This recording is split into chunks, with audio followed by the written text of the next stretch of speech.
ও তার এক্সাম্পল হয়ে থাকবে। দাঁড়ান দাঁড়ান দাঁড়ান দাঁড়ান, আপনি তো দেখছি গিরগিটির থেকেও দ্রুত রং পাল্টাচ্ছেন। তুমি আজ আমাকে যতই অপমান করার চেষ্টা করো না কেন শোনো, আমি গায়ে মাখবো না। কেন?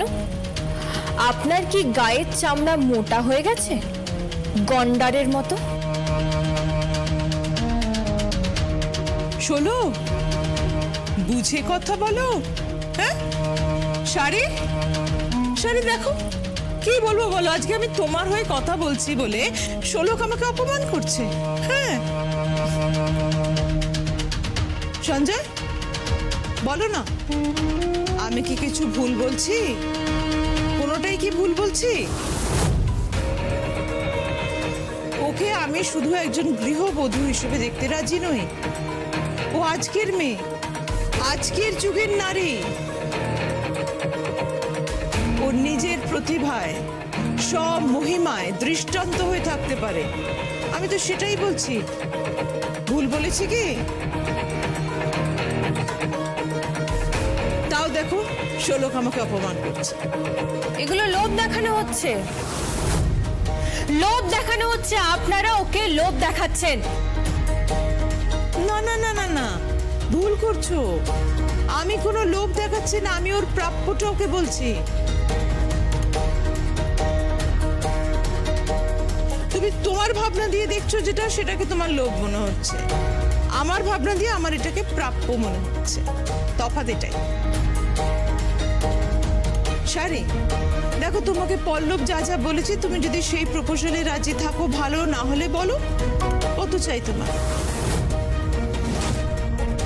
5 লাখ যদি ভালো না লাগে 6, 7, 8, 10 যেটা তোমার ভালো লাগে, তোমাকে সেই টাকাই মান্থলি দেওয়া হবে। আর এই বাড়িতে সব থেকে বেশি ফ্যাসিলিটিস পাবে তুমি। তোমাকে নিয়ে লেখালেখি হবে, তোমাকে নিয়ে আর্টিকেল বেরোবে। আর এগুলো কেন হবে জানো? তোমার সেই যোগ্যতা আছে, তুমি তোমার কাজটা খুব ভালো করে জানো।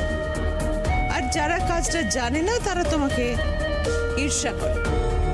মা না না না না শোলক, না না না প্লিজ, মা বলার যোগ্যতা তুমি হারিয়েছ।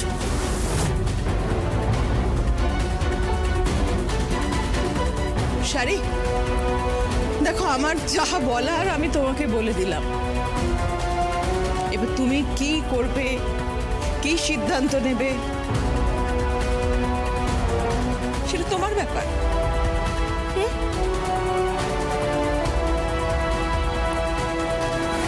ও আর একটা কথা, দেখো তুমি বিয়ে করেছো,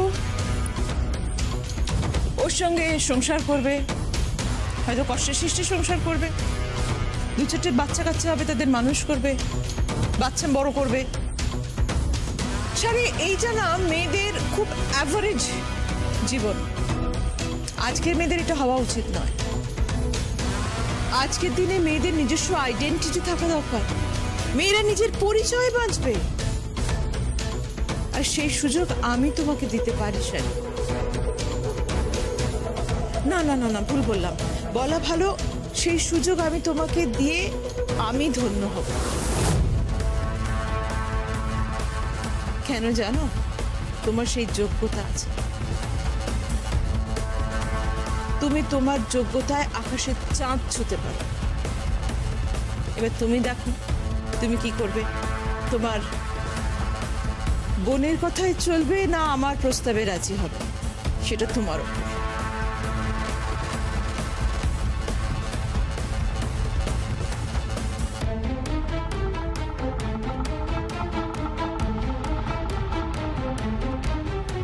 আমাকে নিয়ে লেখা হবে? দিদি, দিদি আমার কথাটা শোন দিদি। আমাকে 10 লক্ষ টাকা? দিদি দয়া করে আমার কথাটা শোন দিদি। সবচেয়ে বড় ঘরটা আমাকে দেওয়া হবে, উপরে একটা সাঁতার কাটার জায়গা আছে সেখানে। দিদি, দিদি আমার কথাটা শোন দিদি। ওদের লোভের ফাঁদে পা দিও না। যাও চেঞ্জ করে নাও। সঞ্জয়, তুমিও চেঞ্জ করে নাও। আজকে তোমাদের কাল রাত্রি, আজকে দুজনে কেউ কারো মুখ দেখবে না। কালকে হবে ভাত কাপড় আর ফুলসজ্জা, সব নিয়ম করে হবে। চলো এসো।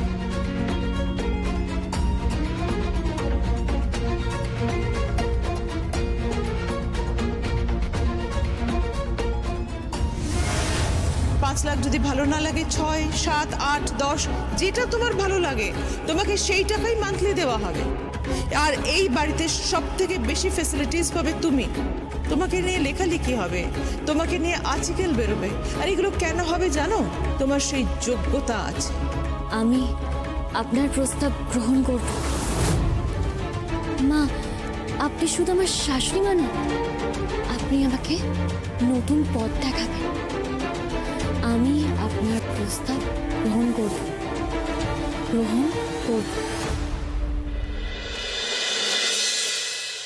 তুমি একদম চিন্তা করবে না, একদম চিন্তা করবে না তুমি। মম, আমি আমাদের এই বাড়িটাকে ওই জমিন হাটার লেবারদের বস্তি করে তুলতে দেব না, ওদের গোডাউন বানাতে দেব না। আমাদের এই বাড়িটা ঠিক যেমন আছে আমি ঠিক তেমন করেই রাখবো। তাই তুমি শোলককে নিয়ে ভুলে ভাববে। তবে মম, জানো তো, আমার একটা কথা মনে হয় যে এই যে শাড়ির আমাদের বাড়িতে বউ হয়ে আসাটা আলটিমেটলি সাপে ভর।